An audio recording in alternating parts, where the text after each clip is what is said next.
तलाक के बाद महिला का जीवन। आजकल जो शादी में यकीन रखते हैं वो तलाक डिवोर्स में भी रखते हैं, क्योंकि अब वो ज़माना नहीं रहा कि लोग शादी को 7 जन्मों को बंधन समझकर एडजस्ट करते रहें। अब बात न बने तो डिवोर्स होना आम है। लेकिन क्या डिवोर्स हो जाने के बाद 2 लोग अपना अपना जीवन चैन से बिता पाते हैं? शायद हाँ, लेकिन कभी कभी ये भी होता है कि लोग अपने फैसले पर पछतावा करते हैं। हम ये नहीं कहते कि तलाक बुरी चीज़ है। अगर अलग होने के सिवा कोई रास्ता नहीं है तो बेशक डिवोर्स ले ले, लेकिन डिवोर्स जैसा बड़ा फैसला सोच समझकर ही किया जाए तो ही अच्छा होता है। अपने पति को तलाक देने के 2 साल बाद एक महिला ने अपने पछतावे की जो कहानी सुनाई वो तैश में आकर फैसले लेने वालों के लिए एक सबक है। तलाक के बाद एक पछतावा भी होता है, वो तलाक जो एक बड़ी गलती साबित हुआ। मेरा नाम पूजा है और मैं 32 साल की हूँ। मेरी शादी हुई थी और पति से अलग हुए मुझे 2 साल हो चुके हैं। जब मेरा तलाक हुआ तो मेरा परिवार और मेरे दोस्त मेरे लिए फिक्रमंद थे कि मैं अब अपने लिए नया साथी ढूंढने में सावधानी बरतूं।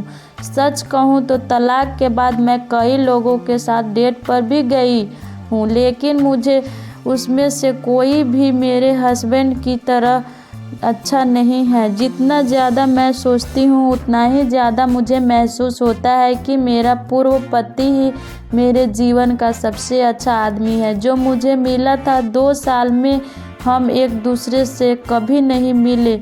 हम पहली बार कॉलेज में मिले थे और एक ही कंपनी में काम भी करते थे।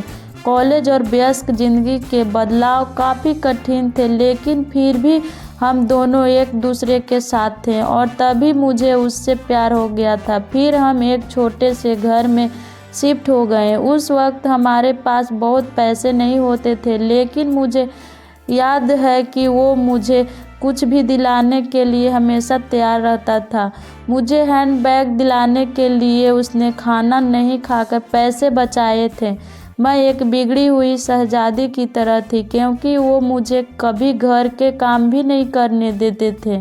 मुझे खुशी थी कि मुझे एक ऐसा शख्स मिला था जिसके साथ मैं अपनी पूरी ज़िंदगी बिताना चाहती थी, और जल्द ही हमने शादी कर ली। शादी के बाद वो वैसे ही पति बना रहा जैसे मैंने कल्पना की थी। मैंने कहा कि मुझे कुछ समय बच्चे नहीं चाहिए, और अपने परिवार का अकेला बच्चा होने के बावजूद भी मेरी बात से सहमत था। मैंने नहीं चाहती थी कि वो स्मोक करे, तो उसने कभी नहीं किया।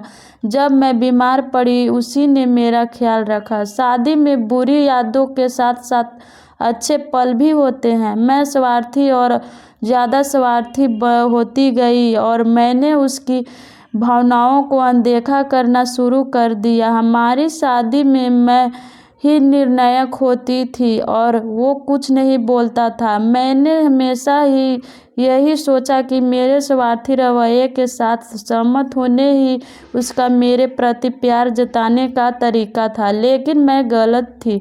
उसके सहने की भी एक सीमा थी। हमने तलाक ले लिया, लेकिन तब भी उसने इसके लिए मुझसे माफ़ी मांगी। उसने कहा कि वो शर्मिंदा है कि वो मेरी इच्छा के मुताबिक एक अच्छा पति नहीं बन सका। तलाक के बाद मेरे अहंकार ने मुझसे कहा कि मेरा पति मेरे पास वापस आएगा, लेकिन 2 साल बीत गए और उसने कभी मुझे कॉल तक नहीं किया। और इस वक्त तक मैं भी ये समझ चुकी थी कि हमारी कहानी अब तक ख़त्म हो चुकी। एक दिन मैं अपने कॉलेज के दोस्त की बर्थडे पार्टी में गई थी। पार्टी से पहले मैं एक डेट पर गई थी, लेकिन वो बहुत बुरी थी। कॉफ़ी ख़त्म होने से पहले ही मैं उसे छोड़कर पार्टी में आ गई। उस पल मुझे अपने पति की याद आई कि कितनी मृदुभाषी थे, कितने प्यार से बोलता था।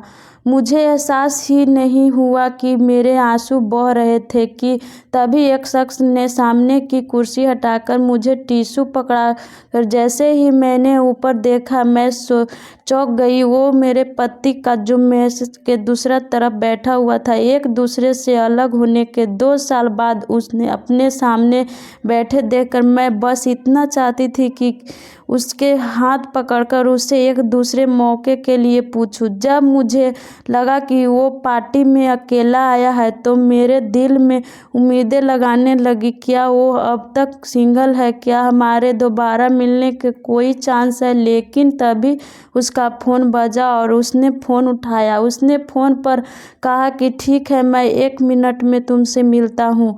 वो मेरी तरफ देखकर मुस्कुराया और मुझसे कहा कि उसे जाना होगा। वो दरवाजे के बाहर गया जहाँ एक खूबसूरत महिला उसका इंतज़ार कर रही थी और उन दोनों के एक दूसरे को किस किया। उसे एक दूसरी महिला के साथ प्यार में देखकर मेरे दिल डूब गया। हम एक दूसरे से प्यार करते थे लेकिन मैंने उसकी कद्र नहीं की और अब जब वो जा चुका है तो मैं